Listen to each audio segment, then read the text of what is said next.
তো আমি কিছু জানি না, কীভাবে কোন হয়েছে জানি না। হ্যাঁ, কীভাবে হয়েছে জানা নাই, মানে আপনি কি শুনেছেন? এখন কোথায় দাদার দেহ, কোথায় এখন রয়েছে? দাদার দেহ হাসপাতালে মর্গে আছে। মর্গে রয়েছে। আর আপনি কি শুনলেন? আপনি তো বোলপুরে থাকেন নাকি? আমি সিয়ান হাসপাতালে কাজ করি। আচ্ছা, দিয়ে কি শুনলেন আপনি দাদা? হ্যাঁ, অ্যাক্সিডেন্ট হয়েছে, আবার কি শুনলাম যে অ্যাক্সিডেন্ট হয়েছে দাদা। তারপর আমি যখন নিয়ে এলাম, তারপর হাসপাতালে এসে মৃত বললে যে মারা গিয়েছে।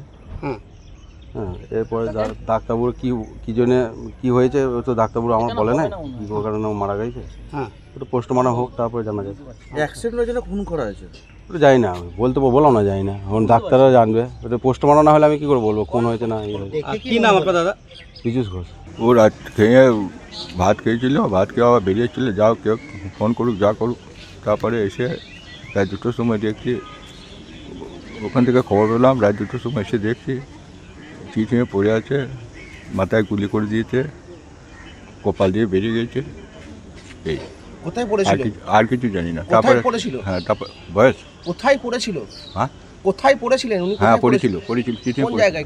হ্যাঁ, কোন জায়গাতে? ওই আমাদের ওই ত্যামাতার পালপুকুর ধারে, ত্যামাতার পালপুকুর ধারে। কারা মারতে পারে? হ্যাঁ হ্যাঁ। বলছি কারা মারতে পারে? হ্যাঁ, কারা মেরেছে? হ্যাঁ, কারা মেরেছে তার বলতে পারবো না, কেউ দেখে নাই তো, কেউ মেরেছে কী করে জানবো এখন। উনি কি কোনো রাজনৈতিক হ্যাঁ, দল করতেন? ও পার্টি করতো তো, তৃণমূল পার্টি করতো। অঞ্চল সভাপতি ছিলেন? হ্যাঁ। কি ছিলেন?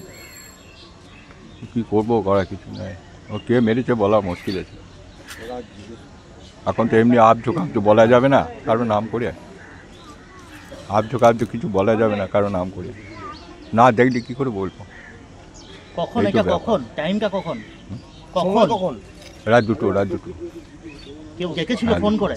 হ্যাঁ, ফোন করে ডেকেছিল? হ্যাঁ, রাত 2টোর সময় কেউ ফোন করেছিল, যা এসেছিল গুলিতে, বুঝতে পারেছে আমাকে মারবে, যে পেছন দিক থেকে গুলি করে দিয়েছিল, কপাল থেকে ফুটে বেরিয়েছে, ওইখানেই মারা গেছে।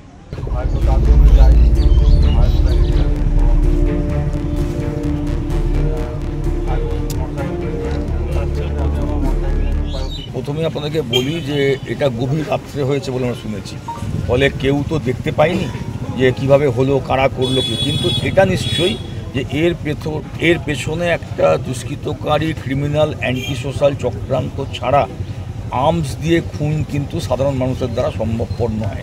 সে আর্মসটা পাবে কোথায়? আর সাধারণ মানুষ আর্মস জোগাড়ি বা কেন করতে যাবে? তাহলে আর্মস যখনই ব্যবহার হবে তখন এটা বুঝতে হবে যে এর পেছনে একটা চক্রান্ত এবং সেখানে অ্যান্টি সোশ্যাল ক্রিমিনাল বা সমাজবিরোধীদের হাত আছে। তো আমরা পুলিশকে সেটাই বলেছি যে অবিলম্বে তদন্ত করে দোষীদেরকে গ্রেপ্তার করুন এবং আর্মসটা উদ্ধার করুন। যদি দুষ্কৃতিকারীরা আপনাদের নেতাকে টার্গেট করলো, তাহলে তার পেছনে নিশ্চয়ই কোনো একটা কারণ থাকবে। সেক্ষেত্রে কি কোনো রাজনৈতিক উদ্দেশ্য অন্য কিছু বলে আপনারা মনে করেন? সেই কারণটা পুলিশি তদন্তের মধ্যে দিয়েই প্রকাশ পাবে। আপনাদের ধারণা কি, মানে দলীয় সূত্রে আপনারা কি জানতে? না, দলীয় সূত্রে আমরা এটাই জানতে পেরেছি যে তার কাছে কোনো একটা ফোন এসেছিল এবং সে সেই ফোনটা ধরে সে বেরিয়েছিল এবং বেরোনোর পর রাত্রি 11টা সাড়ে 11টা নাগাদ বেরিয়েছিল। তারপরে 2টোর সময় বা 2:30টার সময় খবর হয় যে সে মারা গেছে। এইটুকু আমরা পেয়েছি, বাকিটা পুলিশ দেখছে। আবার কিছু একই প্রশ্ন উঠে গেল যে আর্মস এত বোমা বারবার যে বীরভূম জেলা প্রশ্ন চিহ্নের মধ্যে থাকে, সেখানে এই আর্মস ইলিগেল আর্মসে যদি হয়ে থাকে সেটা এলো কীভাবে? না, এটা তো পুলিশের তদন্ত এবং আপনারা তো জানেন যে পাশেই ঝাড়খণ্ড রাজ্য, তার পাশেই বিহার। আপনারা জানেন যে আমাদের বর্ডার, একটা বিরাট বর্ডার আছে এবং সেই জায়গা থেকে এসেছে এবং পুলিশ যথেষ্ট সক্রিয়। আপনারা জানেন এর আগে আমাদের বীরভূম জেলা বিভিন্ন জায়গায় বোম উদ্ধার হয়েছে, আর্মস উদ্ধার হয়েছে, পুলিশ তো কাজ করছে।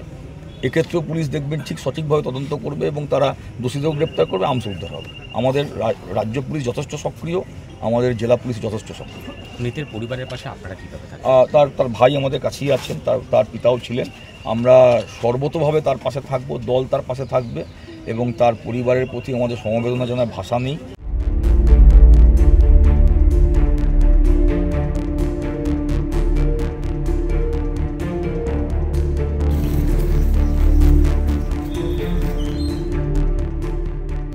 ফলো করুন সংবাদ প্রতিদিন ডিজিটাল।